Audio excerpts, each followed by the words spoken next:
Jimmy Santos, ganito na ang sitwasyon ngayon.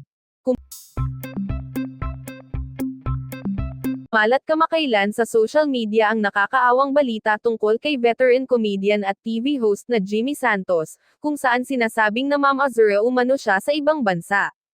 Dahil dito, maraming netizens ang nabahala at naawa sa sinapit ng minamahal na personalidad sa industriya ng showbiz. Ayon sa mga post na kumakalat online, makikita raw si Jimmy Santos sa ibang bansa na may mahirap na kalagayan sa buhay.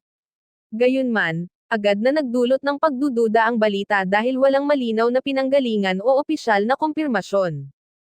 Nilinaw ng mga malalapit kay Jimmy Santos na hindi totoo ang alegasyong siya ay namamazura o nasa kalunos-lunos na sitwasyon. Ayon sa kanila, naninirahan si Jimmy sa ibang bansa upang mamuhay ng mas tahimik at malayo sa ingay ng showbiz.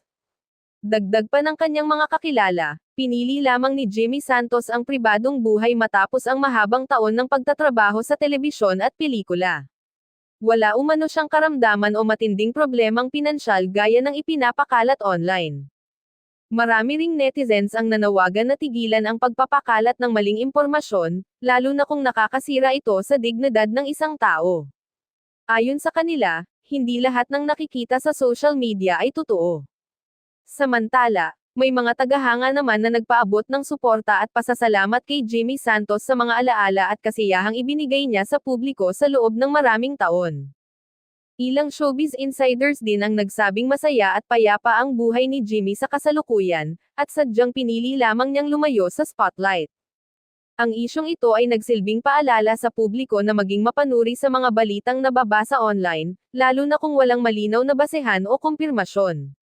Sa ngayon, malinaw ang isang bagay, maayos at tahimik ang kalagayan ni Jimmy Santos, at ang mga kumakalat na balitang siya ay namamazura sa ibang bansa ay walang matibay na katotohanan.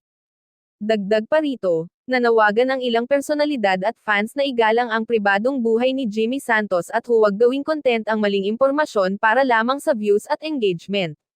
Ayon sa kanila, mas nararapat na alalahanin at pahalagahan ang kontribusyon ng komedyante sa industriya kaysa ikalat ang mga balitang walang sapat na batayan.